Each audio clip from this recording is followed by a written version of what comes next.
ایران پر اسرائیلی جارحیت، مسلم دنیا متحد نہ ہوئی تو سب کی باری آئے گی۔ وزیر دفاع قومی اسمبلی کا بجٹ پر بحث کے لیے اجلاس اسپیکر سردار آزادی کی زیر صدارت ہوا، جس میں اظہار خیال کرتے ہوئے وزیر دفاع خواجہ آصف نے کہا کہ یہاں بجٹ پر بحث شروع ہے، مگر کل ہمارے ہمسایہ ملک پہ حملہ ہو گیا۔ ایران ہمارا بردر اسلامی ملک ہے جس کے ساتھ ہمارے گہرے تعلقات ہیں۔ انہوں نے کہا کہ ہمارے ایسے رشتے ہیں ایرانیوں کے ساتھ جس کی مثال شاید تاریخ میں کم ہی ملتی ہو۔ اسرائیل نے یمن، ایران، فلسطین کو ٹارگٹ بنایا ہوا ہے۔ آج مسلم دنیا متحد نہ ہوئی تو سب کی باری آ جائے گی۔ اس وقت لازم ہے کہ کچھ اقدامات کیے جائیں۔ وزیر دفاع کا کہنا تھا کہ اس نازک صورتحال میں OIC کا اجلاس بلایا جائے۔ اسرائیل فلسطینیوں پر ظلم ڈھا رہے ہیں، کہیں اسلامی دنیا میں اس کے خلاف اس طرح آواز نہیں اٹھ رہی جس طرح باقی دنیا میں اٹھ رہی ہے۔ غیر مسلموں کے ضمیر جاگ رہے ہیں لیکن مسلمانوں کے ضمیر نہیں جاگ رہے۔ خواجہ آصف نے کہا کہ ساری سیاست کا محور ایک شخص کو بنا دیا۔ یہ حب الوطنی نہیں، یہ حب الشخص ہے۔ پاکستان کی تاریخ میں بڑے بڑے لوگ آئے اور دنیا سے رخصت ہوئے، بقا وطن کو ہے۔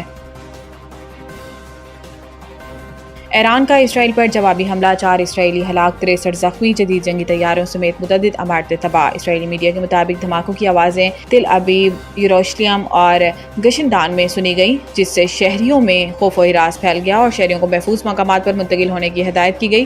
تل ابیب میں اسرائیلی جوہری تحقیقی مرکز کو بھی نشانہ بنایا گیا۔ پاسداران انقلاب کے مطابق آپریشن وعدہ صادق 3 میں اسرائیل میں متعدد اہداف کو نشانہ بنایا گیا اور اسرائیل پر 300 سے زائد میزائل داغے جا چکے ہیں۔ ایران نے اسرائیل کے 2 F-35 اسٹیلتھ جنگی طیارے بھی مار گرانے کا دعویٰ کیا ہے۔ دوسری جانب اسرائیلی میڈیا کے مطابق ایران نے 200 بیلسٹک میزائل داغے ہیں، جن میں سے متعدد کو فضا میں ہی ناکارہ کر دیا۔ اسرائیلی میڈیا کے مطابق ایران کی جانب سے داغے گئے میزائل تل ابیب میں مختلف مقامات پر گرے، جن میں ایک اسرائیلی وزارتی دفاع کی عمارت بھی شامل ہے، جبکہ گشتان میں بھی 2 ایرانی میزائل گرنے کی اطلاعات ہیں۔ حملے کے نتیجے میں شدید آگ بھڑک اٹھی۔ عالمی خبر رساں ادارے کے مطابق اسرائیل کے دارالحکومت تل ابیب میں اس وقت سائرن کی کان پڑی آوازیں سنائی دے رہی ہیں۔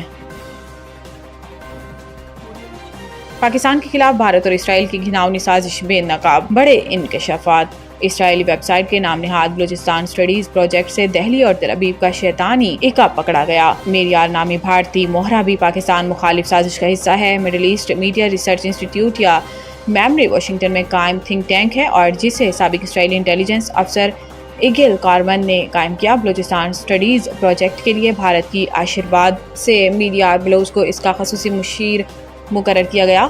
BLA کا حامی میریار بلوچ ہائبرڈ وارفیئر میں بھارت کی کٹ پتلی ہے جو بلوچستان کی عوام کی آواز نہیں ہے۔ میریار بلوچ ایسے کرداروں کا مقصد ریاست کو اندر سے کمزور کرنے کے سوا کچھ نہیں۔ بلوچستان میں را کے ذریعے BLA اور دیگر مختلف سازش میں اسرائیلی شمولیت سے اس کے عزم آیا ہے۔ پاکستان کا مستقبل پاکستانی عوام کے ہاتھ میں ہے، نہ کہ دہلی سمیت کسی بھی غیر ملکی دارالحکومت میں بیٹھے انٹیلیجنس نیٹ ورکس اور ان کے ایجنٹس کے ہاتھ میں۔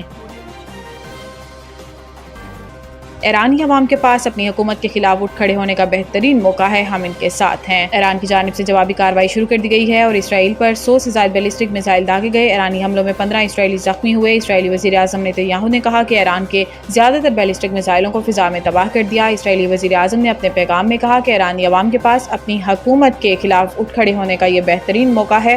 نیتن یاہو نے کہا کہ میں اور اسرائیلی عوام ایرانی عوام کے ساتھ ہیں۔ اس کے علاوہ اسرائیلی وزیر دفاع کا کہنا تھا کہ ایران نے میزائل فائر کر کے ریڈ لائن کراس کر دی۔ ایران کو حملے کی شدید بھاری قیمت چکانا پڑے گی۔